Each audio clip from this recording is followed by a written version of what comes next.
Capítulo 7.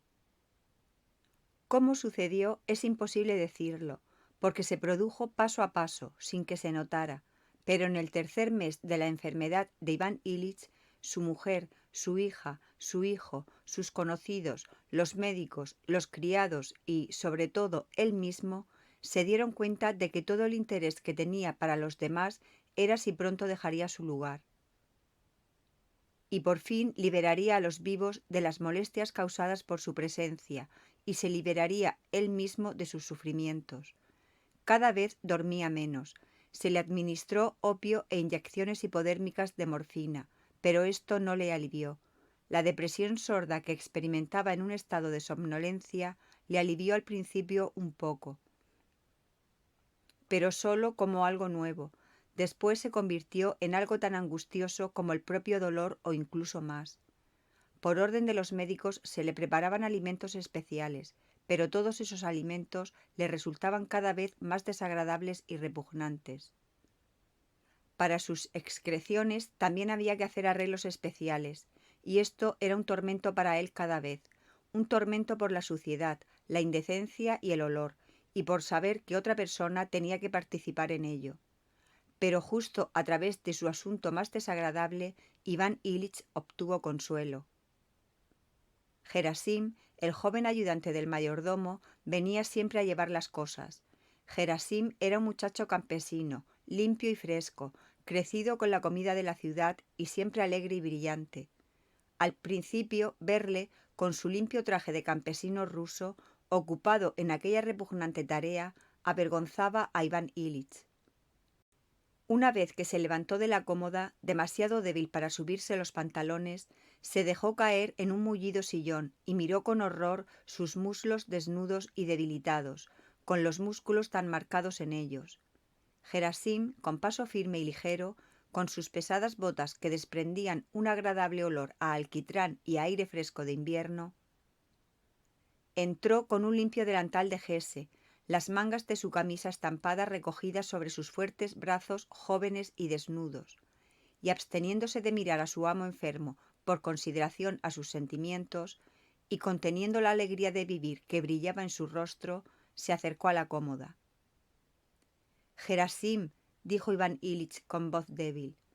Gerasim se sobresaltó, temiendo evidentemente haber cometido alguna torpeza, y con un rápido movimiento giró su rostro joven, fresco, amable y sencillo, que acababa de mostrar los primeros signos vellosos de una barba. «Sí, señor». «Eso debe ser muy desagradable para usted. Debe perdonarme. No puedo hacer nada». «Oh, ¿por qué, señor?» Y los ojos de Gerasim brillaron y mostró sus relucientes dientes blancos. «¿Qué es un pequeño problema? Es un caso de enfermedad con usted, señor». Y sus hábiles y fuertes manos hicieron su acostumbrada tarea, y salió de la habitación dando un ligero paso. 5 minutos después regresó con la misma ligereza. Iván Ilich seguía sentado en la misma posición en el sillón. «Gerasim», le dijo cuando éste hubo repuesto el utensilio recién lavado. «Por favor, ven aquí y ayúdame». Gerasim se acercó a él. «Levántame. Me cuesta levantarme, y he enviado a Dimitri». Gerasim se acercó a él, agarró a su amo con sus fuertes brazos con destreza, pero con suavidad, de la misma manera que pisaba, lo levantó. Lo sostuvo con una mano y con la otra le subió los pantalones y lo hubiera vuelto a dejar en el suelo, pero Iván Ilich pidió que lo llevaran al sofá. Gerasim, sin esfuerzo y sin aparente presión, lo condujo, casi levantándolo, hasta el sofá y lo colocó en él. «Gracias, qué fácil y qué bien lo haces todo». Gerasim volvió a sonreír y se dio la vuelta para salir de la habitación, pero Iván Ilich sintió su presencia tan reconfortante que no quiso dejarle marchar. «Una cosa más, por favor, mueve esa silla». «No, la otra, debajo de mis pies. Es más fácil para mí cuando tengo los pies levantados». Gerasim trajo la silla, la dejó suavemente en su sitio y levantó las piernas de Iván Ilich sobre ella. A Iván Ilich le pareció que se sentía mejor mientras Gerasim le sostenía las piernas. «Es mejor cuando mis piernas están más altas», dijo. «Coloca ese cojín debajo de ellas». Gerasín así lo hizo. Volvió a levantar las piernas y las colocó, y de nuevo Iván Ilich se sintió mejor mientras Gerasín le sostenía las piernas. Cuando las dejó en el suelo, Iván Ilich creyó sentirse peor. Gerasín, dijo, ¿estás ocupado ahora? En absoluto, señor, dijo Gerasín, que había aprendido de la gente del pueblo a hablar con los caballeros. ¿Qué tienes que hacer todavía? ¿Qué tengo que hacer? Lo he hecho todo, excepto cortar los troncos para mañana. Entonces, sostén mis piernas un poco más arriba. ¿Puedes? Claro que puedo, ¿por qué no? Y Gerasín levantó las piernas de su amo más arriba e Iván Ilich pensó que en esa posición no sentía ningún dolor. ¿Y qué hay de los troncos? No se preocupe por eso, señor, hay tiempo de sobra. Iván Ilich le dijo a Gerasín que se sentara y le sujetara las piernas, y comenzó a hablarle. Y es extraño que le pareciera que se sentía mejor mientras Gerasín le sostenía las piernas. Después de eso, Iván Ilich llamaba a veces a Gerasín y le hacía sostener las piernas sobre sus hombros, y le gustaba hablar con él. Gerasín lo hacía todo con facilidad, de buena gana, con sencillez y con un buen carácter que conmovía a Iván Ilich. La salud, la fuerza y la vitalidad en otras personas le resultaban ofensivas, pero la fuerza y la vitalidad de Gerasín no le mortificaban, sino que le tranquilizaban. Lo que más atormentaba a Iván Ilich era el engaño, la mentira, que por alguna razón todos aceptaban, de que no se estaba muriendo, sino que simplemente estaba enfermo y que solo tenía que callarse y someterse a un tratamiento y entonces algo muy bueno resultaría. Sin embargo, él sabía que, hicieran lo que hicieran, no se conseguiría nada, solo más sufrimiento agónico y muerte. Este engaño le torturaba. No querían admitir lo que todos sabían y lo que él sabía, sino que querían mentirle sobre su terrible estado, y querían y le obligaban a participar en esa mentira. Aquellas mentiras, mentiras que se promulgaban sobre él en vísperas de su muerte y que estaban destinadas a degradar este horrible y solemne acto al nivel de sus visitas, sus cortinas, su esturión para la cena, eran una terrible agonía para Iván Ilich, y, curiosamente, muchas veces, cuando hacían sus payasadas sobre él, había estado a punto de gritarles: «Dejad de mentir. Ustedes saben y yo sé que me estoy muriendo. Entonces, dejad de mentir al menos». Pero nunca había tenido el ánimo de hacerlo. El horrible y terrible acto de su muerte era, según veía, reducido por los que le rodeaban al nivel de un incidente casual, desagradable y casi indecoroso. Como si alguien entrara en un salón desactivando un olor desagradable, y esto lo hacía ese mismo decoro al que había servido toda su vida. Vio que nadie se compadecía de él, porque nadie quería siquiera comprender su posición. Solo Gerasín lo reconocía y se compadecía de él. Por eso Iván Ilich solo se sentía a gusto con él.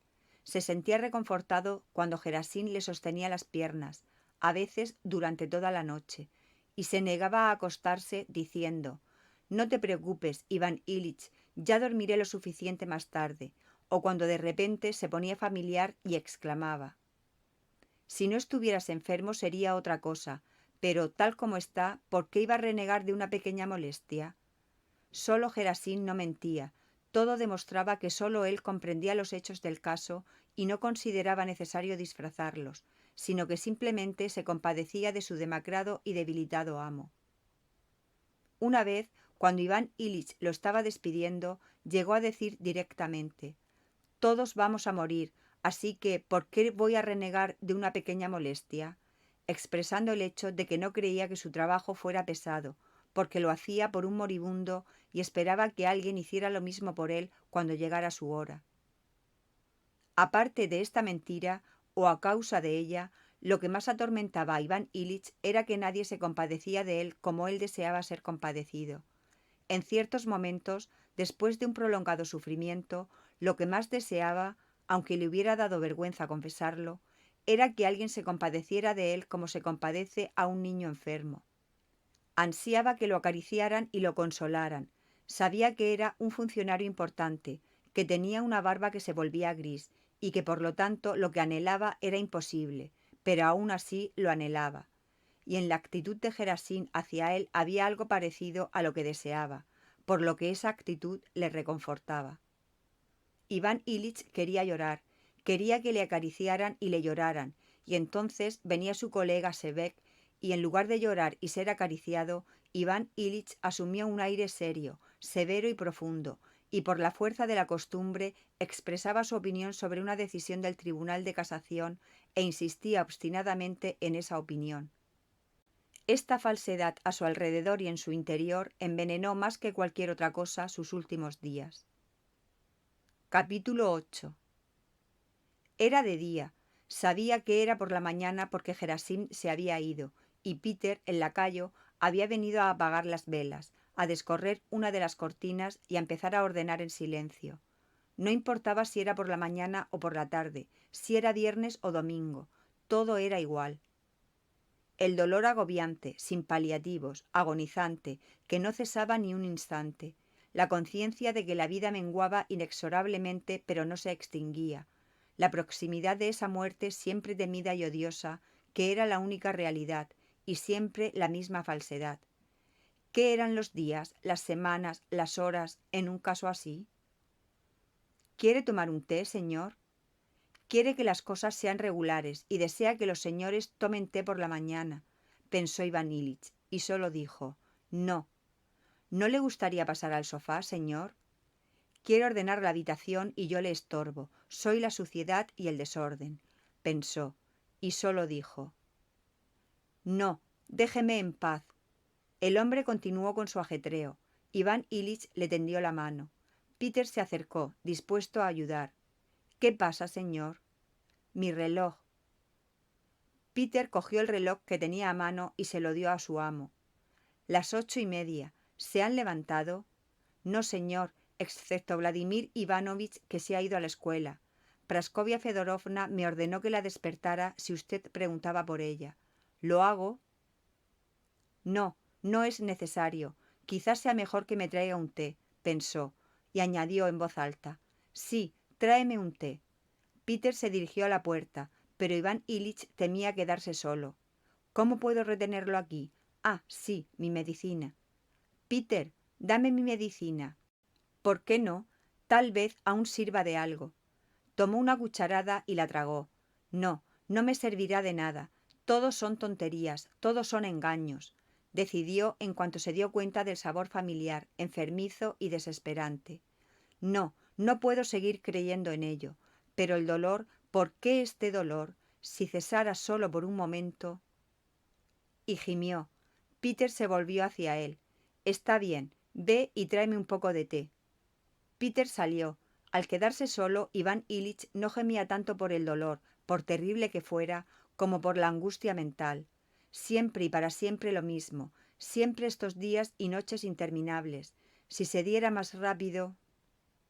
Si tan solo que viniera más rápido, la muerte, la oscuridad. No, no, cualquier cosa antes que la muerte. Cuando Peter regresó con el té en una bandeja, Iván Ilich lo miró durante un rato con perplejidad, sin darse cuenta de quién y qué era.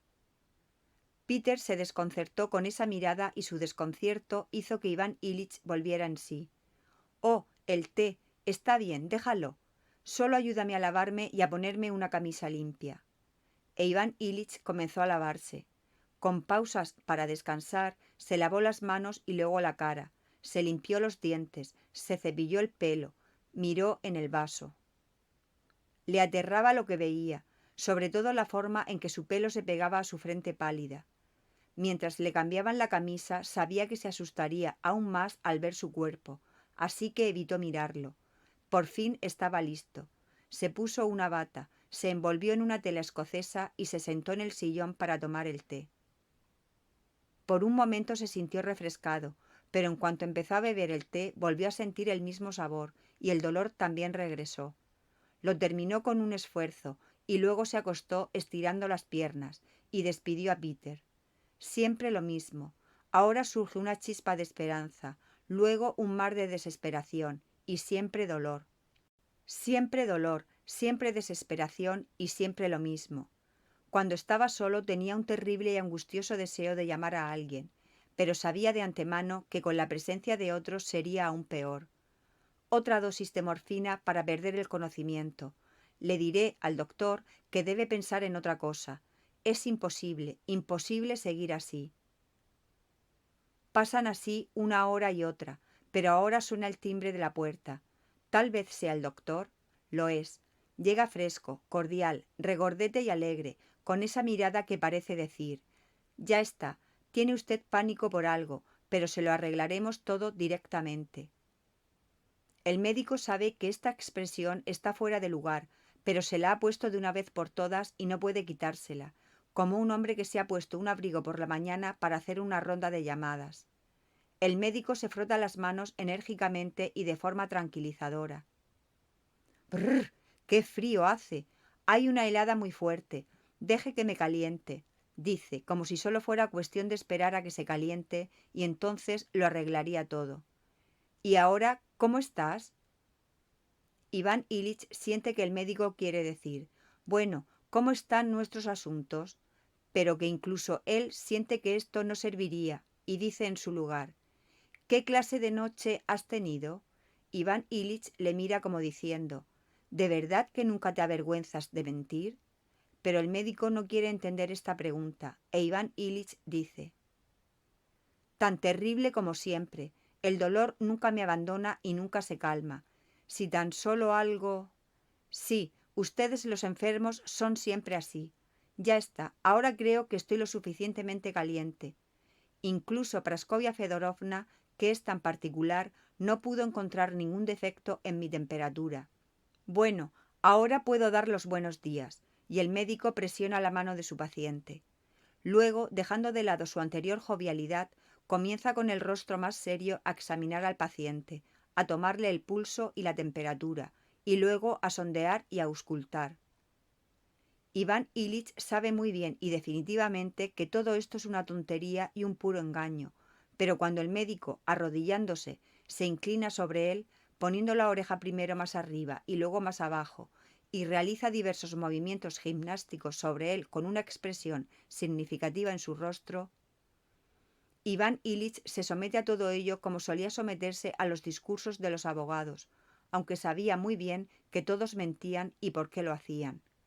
El médico, arrodillado en el sofá, todavía le está sondeando cuando el vestido de seda de Praskovia Fedorovna cruje en la puerta y se la oye regañar a Peter por no haberle avisado de la llegada del médico.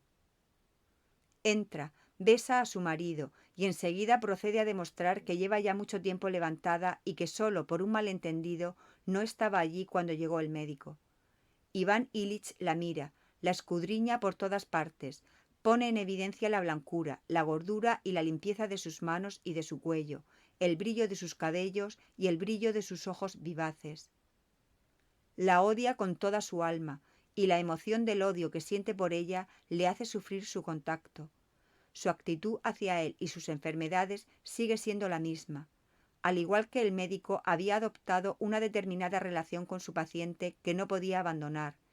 Ella se había formado una hacia él, que no hacía algo que debía hacer y que él mismo tenía la culpa, y que le reprochaba amorosamente por ello, y ahora no podía cambiar esa actitud. «Ya ves que no me hace caso y que no toma su medicina a la hora adecuada, y sobre todo se acuesta en una posición que sin duda es mala para él, con las piernas en alto». Describió cómo hacía que Gerasim mantuviera las piernas en alto. El médico sonrió con una afabilidad despectiva que decía: «¿Qué se puede hacer? Estos enfermos tienen tontos caprichos de ese tipo, pero hay que perdonarlos». Cuando terminó el examen, el médico miró su reloj y entonces Praskovia Fedorovna anunció a Iván Ilich que, por supuesto, era como él quería, pero que hoy había mandado llamar a un célebre especialista que lo examinaría y tendría una consulta con Miguel Danilovich. «Por favor, no pongas ninguna objeción. Lo hago por mi propio bien», dijo ella irónicamente, dejando entrever que lo hacía todo por su bien y que solo lo decía para no dejarle ningún derecho a negarse. Él permaneció en silencio, frunciendo las cejas. Se sentía rodeado y envuelto en una malla de falsedad de la que era difícil desentrañar nada. Todo lo que ella hacía por él era enteramente por su propio bien, y ella le decía que hacía por ella lo que en realidad hacía por sí misma, como si eso fuera tan increíble que él debía entender lo contrario. A las 11:30 llegó el célebre especialista. Nuevamente comenzó el sondeo y las significativas conversaciones en su presencia y en otra habitación, sobre los riñones y el apéndice, y las preguntas y respuestas con tal aire de importancia que de nuevo, en lugar de la verdadera cuestión de la vida y la muerte que ahora solo le enfrentaba, surgió la del riñón y el apéndice que no se comportaban como debían, y que ahora serían atacados por Miguel Danilovich y el especialista y obligados a enmendar sus caminos. El célebre especialista se despidió de él con una mirada seria, aunque no desesperanzada, y en respuesta a la tímida pregunta que Iván Ilich, con los ojos brillantes de miedo y esperanza, le formuló sobre si había posibilidades de recuperación, dijo que no podía asegurarlas, pero que había una posibilidad. La mirada de esperanza con la que Iván Ilich observó al médico era tan patética que Praskovia Fedorovna, al verla, llegó a llorar mientras salía de la habitación para entregar al médico sus honorarios. El resplandor de esperanza encendido por los ánimos del médico no duró mucho. La misma habitación, los mismos cuadros, las cortinas, el papel pintado, los frascos de medicinas, todo estaba allí, y el mismo cuerpo dolorido y sufriente, e Iván Ilich comenzó a gemir. Le pusieron una inyección subcutánea y se hundió en el olvido. Era el crepúsculo cuando volvió en sí. Le trajeron la cena y tragó con dificultad un poco de té de carne, y luego todo volvió a ser igual y la noche se acercaba. Después de la cena, a las 7, Praskovia Fedorovna entró en la habitación vestida de noche, con el pecho lleno empujado por el corsé y con restos de polvo en la cara. Ella le había recordado por la mañana que iban a ir al teatro. Sarah Bernard estaba de visita en la ciudad y tenían un palco, que él había insistido en que llevaran. Ahora lo había olvidado y su aseo le ofendió, pero disimuló su enfado al recordar que él mismo había insistido en que se hicieran con un palco y fueran, porque sería un placer instructivo y estético para los niños. Praskovia Fedorovna entró, satisfecha de sí misma, pero con un aire bastante culpable. Se sentó y le preguntó cómo estaba, pero, como él vio, solo por preguntar y no para enterarse, sabiendo que no había nada que aprender, y luego pasó a lo que realmente quería decir, que de ninguna manera habría ido, sino que se habían llevado la caja y que Helen y su hija iban a ir, así como Petritchev, el juez de instrucción, el prometido de su hija, y que no era posible dejarlos ir solos, pero que ella habría preferido sentarse un rato con él, y que él debía estar seguro de seguir las órdenes del médico mientras ella no estuviera. Ah, y a Fedor Petrovich, el prometido, le gustaría entrar. ¿Puede? ¿Y Lisa? Muy bien. La hija de ambos entró vestida de noche, con su carne joven y fresca al descubierto, haciendo gala de esa misma carne que en su caso causaba tanto sufrimiento. Fuerte, sana, evidentemente enamorada, e impaciente por la enfermedad, el sufrimiento y la muerte, porque interferían en su felicidad. Fedor Petrovich entró también en traje de noche, con el pelo rizado a lo Capoul, un cuello rígido y apretado alrededor de su largo y nervudo cuello, una enorme camisa blanca y unos estrechos pantalones negros bien estirados sobre sus fuertes muslos. Llevaba un guante blanco bien calado y sostenía su sombrero de ópera en la mano. Tras él, el colegial se deslizó sin ser visto, con un uniforme nuevo, el pobrecito, y con guantes. Bajo sus ojos se veían sombras terriblemente oscuras, cuyo significado Iván Ilich conocía bien. Su hijo siempre le había parecido patético, y ahora era espantoso ver la asustada mirada de piedad del muchacho. A Iván Ilich le parecía que Vasia era el único, además de Gerasim, que lo comprendía y se compadecía de él. Todos se sentaron y volvieron a preguntarle cómo estaba. Siguió un silencio.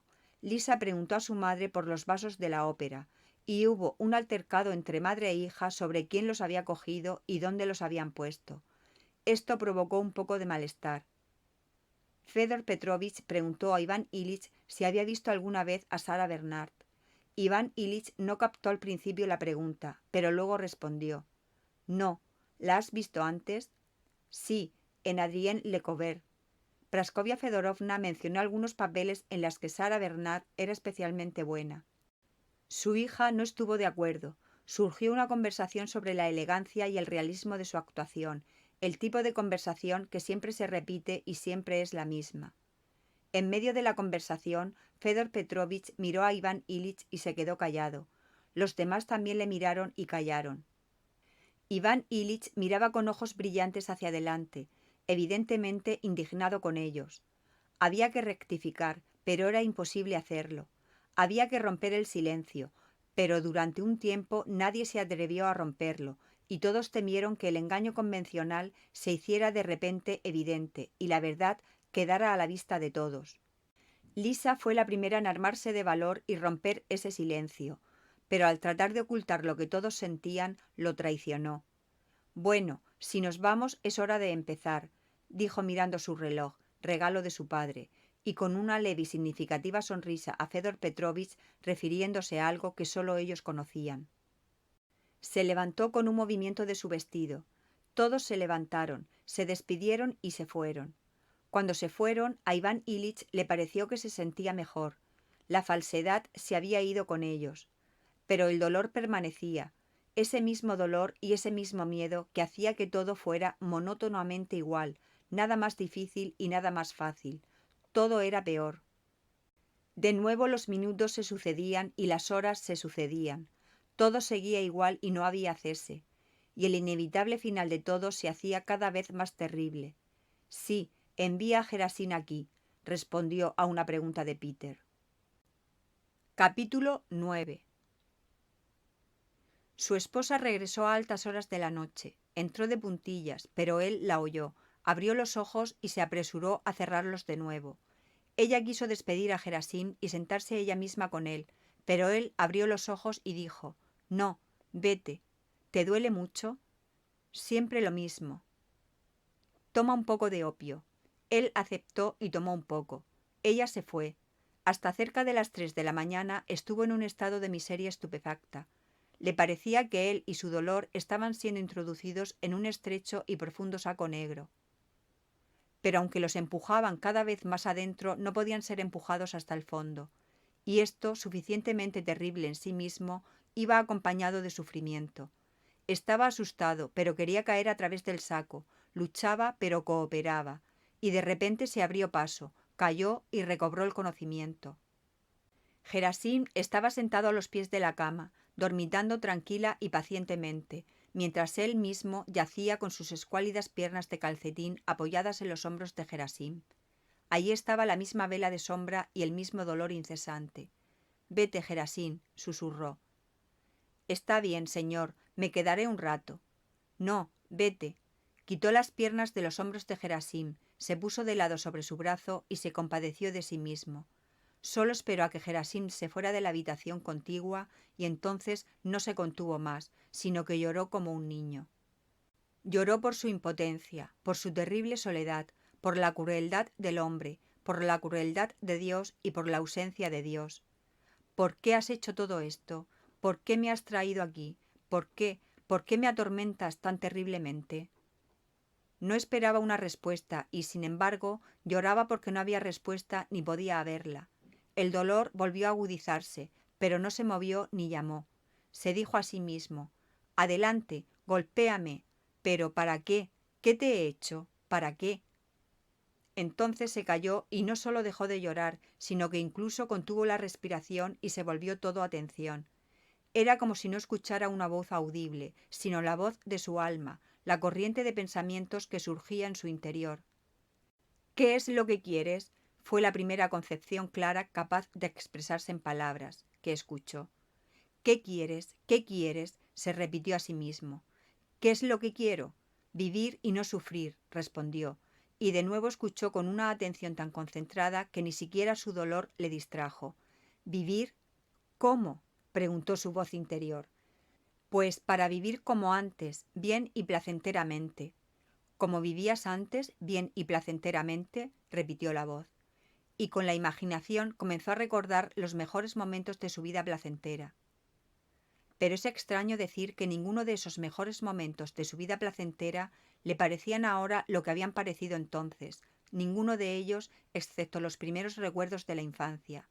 Allí, en la infancia, había habido algo realmente agradable con lo que sería posible vivir si pudiera volver. Pero el niño que había experimentado esa felicidad ya no existía, era como una reminiscencia de otra persona. Tan pronto como comenzó el período que había producido el actual Iván Ilich, todo lo que entonces había parecido alegrías se derretía ahora ante su vista y se convertía en algo trivial y a menudo desagradable. Y cuanto más se alejaba de la infancia y más se acercaba al presente, más inútiles y dudosas eran las alegrías. Esto comenzó con la escuela de Derecho. Allí todavía se encontraba un poco de lo que era realmente bueno. Había alegría, amistad y esperanza, pero en las clases superiores ya había habido menos de esos buenos momentos. Luego, durante los primeros años de su carrera oficial, cuando estaba al servicio del gobernador, volvieron a producirse algunos momentos agradables. Eran los recuerdos del amor por una mujer. Luego todo se volvió confuso y todavía hubo menos de lo bueno. Más tarde todavía hubo menos de lo bueno, y cuanto más avanzaba, menos había. Su matrimonio, un mero accidente, luego el desencanto que le siguió, el mal aliento de su mujer y la sensualidad e hipocresía. Luego esa mortífera vida oficial y esas preocupaciones por el dinero, un año de ella, y 2, y 10, y 20, y siempre lo mismo, y cuanto más duraba, más mortal se volvía. Es como si hubiera estado yendo cuesta abajo mientras imaginaba que estaba subiendo, y eso es lo que realmente era. Estaba subiendo en la opinión pública, pero en la misma medida la vida se alejaba de mí, y ahora todo está hecho, y solo queda la muerte. Entonces, ¿qué significa? ¿Por qué? No puede ser que la vida sea tan insensata y horrible. Pero si realmente ha sido tan horrible y sin sentido, ¿por qué debo morir y morir en agonía? Hay algo que está mal. Tal vez no he vivido como debía, se le ocurrió de repente. Pero, ¿cómo puede ser eso si lo hice todo bien? Respondió. E inmediatamente desechó de su mente esta, la única solución de todos los enigmas de la vida y la muerte, como algo totalmente imposible. Entonces, ¿qué quieres ahora? ¿Vivir? ¿Vivir cómo? Vivir como se vivía en el Palacio de Justicia cuando el ujier proclamaba: «¡Viene el juez! ¡Viene el juez! ¡El juez!», se repetía a sí mismo. «Aquí está, el juez, pero yo no soy culpable», exclamó enfadado. «¿Para qué es?», y dejó de llorar, pero volviendo la cara hacia la pared, siguió reflexionando sobre la misma pregunta. ¿Por qué y para qué todo este horror? Pero por más que reflexionaba, no encontraba respuesta. Y cada vez que se le ocurría, como ocurría a menudo, que todo se debía a que no había vivido como debía, recordaba enseguida la corrección de toda su vida y desechaba tan extraña idea. Capítulo 10. Pasaron otros 15 días. Iván Ilich ya no abandonaba su sofá. No se acostaba en la cama, sino que permanecía tumbado en el sofá, de cara a la pared, casi todo el tiempo. Sufría siempre las mismas agonías incesantes y en su soledad reflexionaba siempre sobre la misma pregunta insoluble. ¿Qué es esto? ¿Puede ser que sea la muerte? Y la voz interior respondía: sí, es la muerte. ¿Por qué estos sufrimientos? Y la voz respondió: por ninguna razón, simplemente son así. Más allá de esto, no había nada. Desde el principio de su enfermedad, desde que fue a ver al médico por primera vez, la vida de Iván Ilich se había dividido entre dos estados de ánimo contrarios y alternados. Ahora era la desesperación y la espera de esta muerte incomprensible y terrible, y ahora la esperanza y la observación atentamente interesada del funcionamiento de sus órganos. Ahora ante sus ojos solo había un riñón o un intestino que evadía temporalmente su deber, y ahora solo esa incomprensible y terrible muerte de la que era imposible escapar. Estos dos estados de ánimo se habían alternado desde el principio de su enfermedad. Pero cuanto más avanzaba ésta, más dudosa y fantástica era la concepción del riñón, y más real la sensación de muerte inminente. No tenía más que recordar lo que había sido 3 meses antes y lo que era ahora, recordar con qué regularidad había ido cuesta abajo, para que toda posibilidad de esperanza se hiciera añicos. Últimamente, durante la soledad en la que se encontraba mientras estaba tumbado frente al respaldo del sofá, una soledad en medio de una ciudad populosa y rodeado de numerosos conocidos y parientes, pero que, sin embargo, no podría haber sido más completa en ningún lugar, ni en el fondo del mar ni bajo la tierra. Durante esa terrible soledad, Iván Ilich solo había vivido en recuerdos del pasado. Las imágenes de su pasado surgían ante él una tras otra. Comenzaban siempre por lo más cercano en el tiempo y se remontaban a lo más remoto, a su infancia, y allí descansaban. Si pensaba en las ciruelas guisadas que le habían ofrecido aquel día, su mente se remontaba a las crudas y arrugadas ciruelas francesas de su infancia, a su peculiar sabor y al flujo de saliva cuando chupaba sus huesos, y junto con el recuerdo de aquel sabor surgía toda una serie de recuerdos de aquellos días. Su enfermera, su hermano y sus juguetes. No, no debo pensar en eso. Es demasiado doloroso, se dijo Iván Ilich, y volvió al presente, al botón del respaldo del sofá y a las arrugas de su marroquinería. Marruecos es caro, pero no se lleva bien. Ha habido una disputa por él. Fue otro tipo de pelea y otro tipo de Marruecos aquella vez que rompimos la cartera de papá y nos castigaron, y mamá nos trajo unas cartas.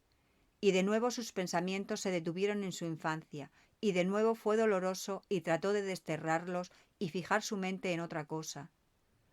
Luego, junto con esa cadena de recuerdos, otra serie pasó por su mente, cómo su enfermedad había progresado y empeorado.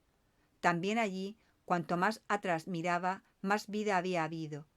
Había habido más de lo que era bueno en la vida y más de la vida misma. Las dos cosas se fusionaron. Al igual que el dolor fue empeorando, mi vida fue empeorando, pensó. Hay un punto luminoso allá en el fondo, al principio de la vida, y después todo se vuelve más y más negro, y avanza cada vez más rápido, en proporción inversa al cuadrado de la distancia de la muerte, pensó Iván Ilich. Y le vino a la mente el ejemplo de una piedra que cae hacia abajo con una velocidad creciente. La vida, una serie de sufrimientos crecientes, vuela cada vez más hacia su fin. El sufrimiento más terrible.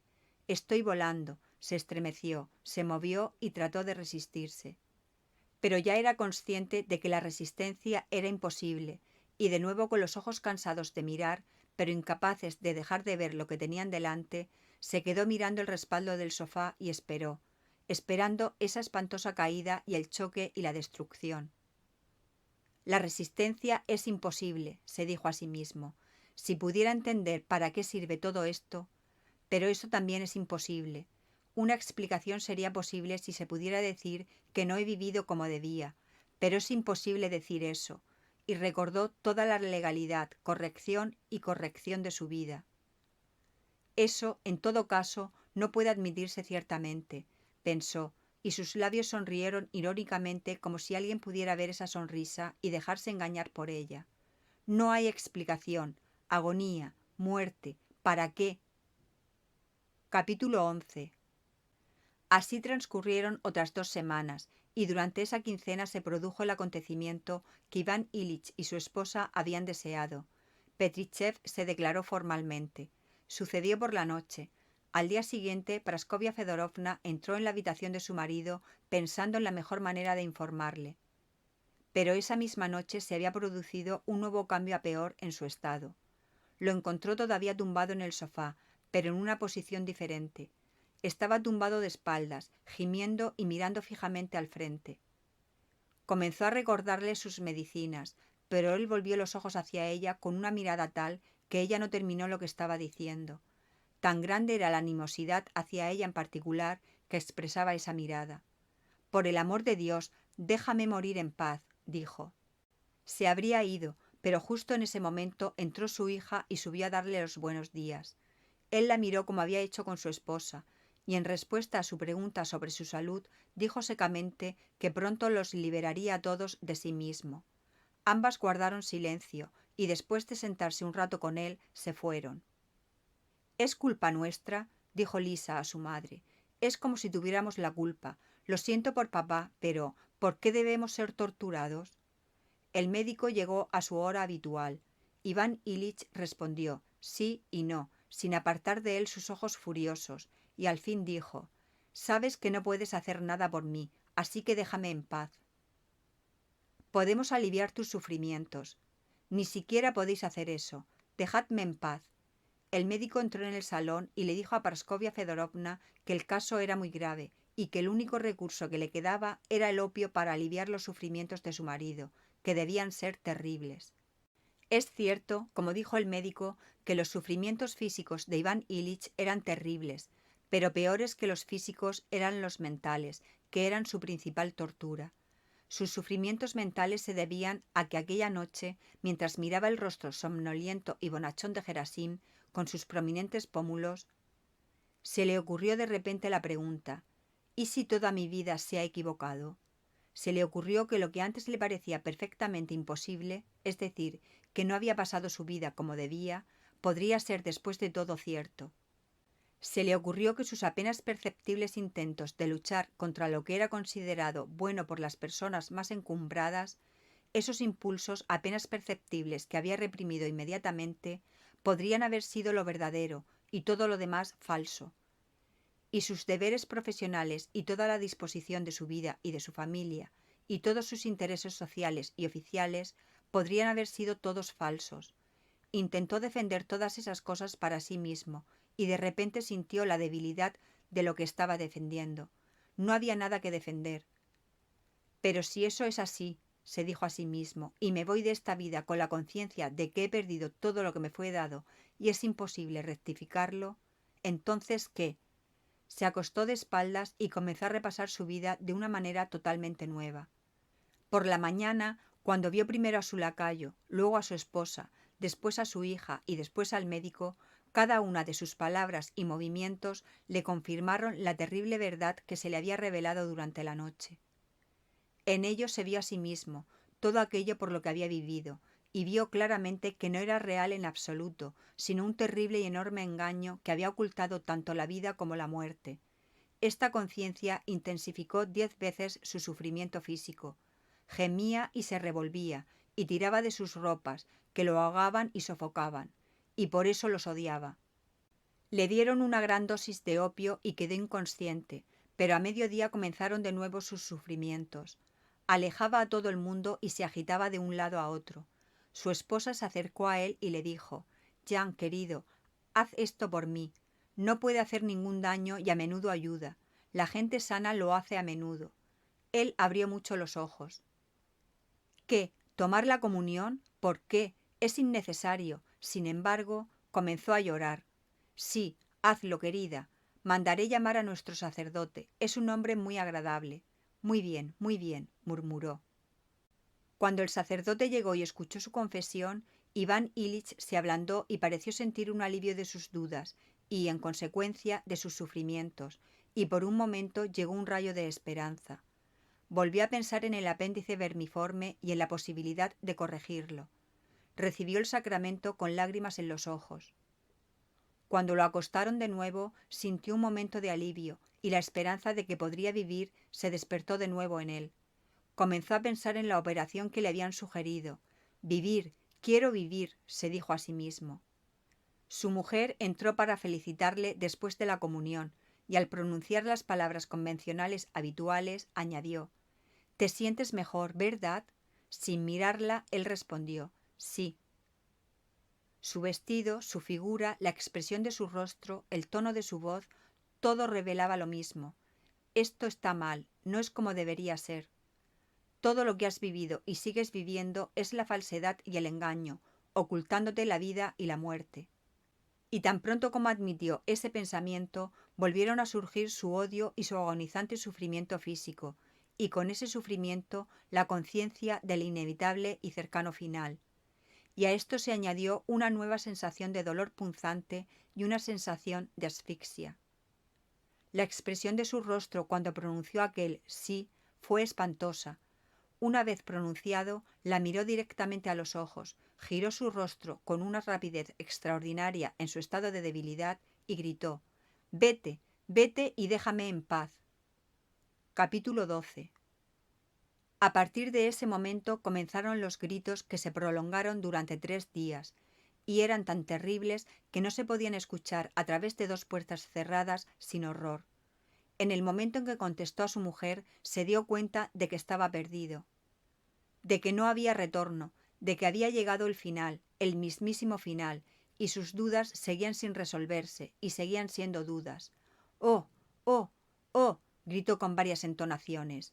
Había empezado gritando «No lo haré» y siguió gritando sobre la letra O. Durante 3 días enteros, en los que el tiempo no existía para él, se debatió en aquel saco negro en el que le empujaba una fuerza invisible y sin resistencia. Luchó como un condenado a muerte lucha en manos del verdugo, sabiendo que no puede salvarse, y a cada momento sentía que, a pesar de todos sus esfuerzos, se acercaba más y más a lo que le aterrorizaba. Sentía que su agonía se debía a que le habían metido en ese agujero negro y aún más a que no podía entrar en él. Le impedía entrar en él su convicción de que su vida había sido buena.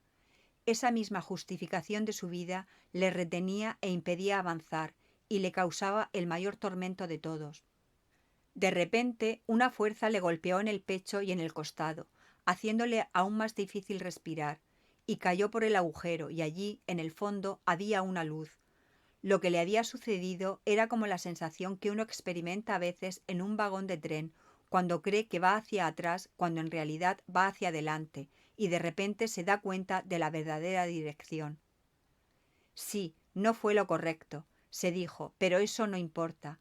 Se puede hacer, pero ¿qué es lo correcto?, se preguntó, y de repente se quedó callado.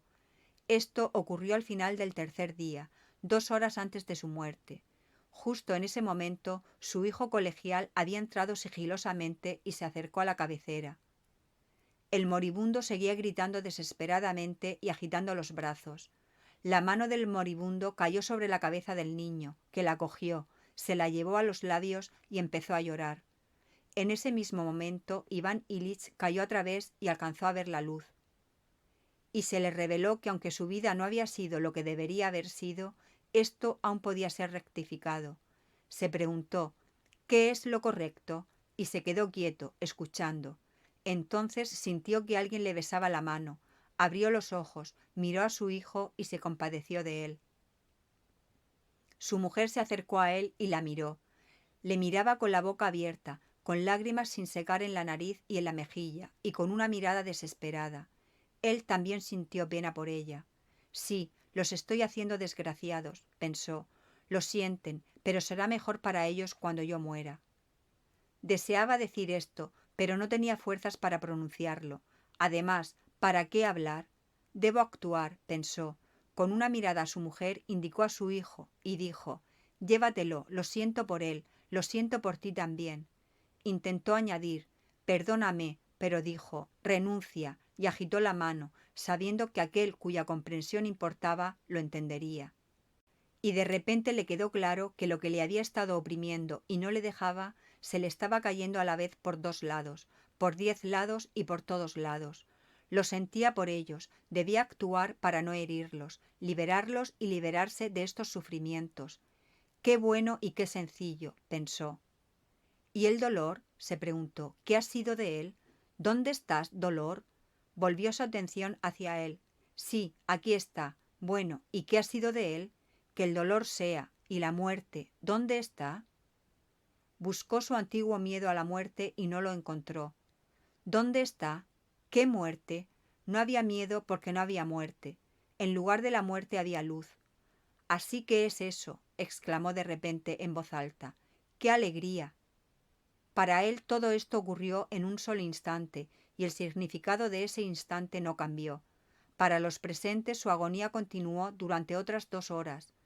Algo traqueteaba en su garganta, su cuerpo demacrado se retorcía, y luego los jadeos y el traqueteo eran cada vez menos frecuentes. «Se acabó», dijo alguien cerca de él. Oyó estas palabras y las repitió en su alma. «La muerte ha terminado», se dijo a sí mismo. «Ya no existe». Tomó aire, se detuvo en medio de un suspiro, se estiró y murió.